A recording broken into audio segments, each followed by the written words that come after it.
In the book, you talked a lot about the me first, as we talked about earlier. Tell me, if we continue with this me first direction, how does the world look as we move forward? Only with me first, not we first. Perhaps the best way to express this is to paraphrase something that Martin Luther King Jr. said in his I Have a Dream speech, where he talked about, the plight of the African American community in the world, and he said that, there's this island of poverty in this ocean of wealth. And I think those words are still true, but sadly, it's the inverse. We're increasingly living in an ocean of poverty with an island of wealth. And the island of wealth is getting smaller? It's getting smaller and smaller, and I think it's unsustainable because brands cannot survive in societies that fail. They simply cannot. Nor can they survive if the middle class gets so eroded that they don't have any purchasing power. And also, if we let the economy, for example, here in the United States, suffer to the point that it is growing so much more slowly than emerging markets overseas, then brands increasingly will put their dollars and attention overseas. And we need to take care of, issues at home as well. Is We First only about the US, or is it a global opportunity? No, absolutely. The outlook of We First is an intimately connected global community. So I think many of the larger brands are based here in the US, but obviously multinational brands are manufacturing and have supply chains throughout the world. But I do believe a lot of leadership can come from the US.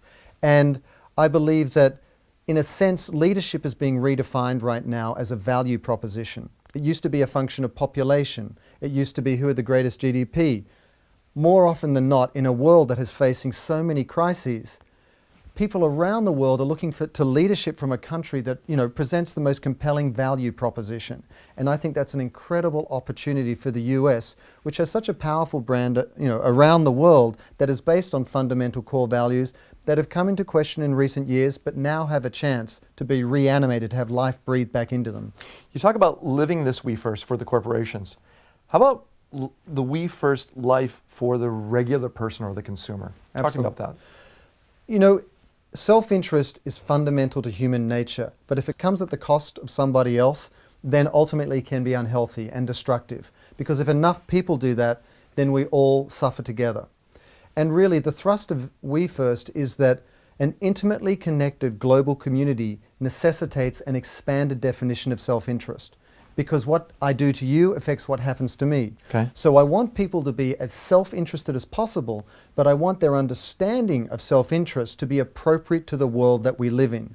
So to characterize it simply, the past could be characterized as a world of competing nation states, where companies are competing each other for the greatest share of profit, where it's a consumption race for consumers who are putting more and more items on their credit cards to see who has the most stuff or to keep up with the Joneses. Now, suddenly, we're in so much trouble, and there are so many people around the world whose lives have been compromised, that we need each other to bring us out of this nosedive, whether it's in terms of the environment, whether it's in terms of, the number of people who are struggling financially around the world, or whether it's how we're practicing business and how we engage the private sector to scale positive change.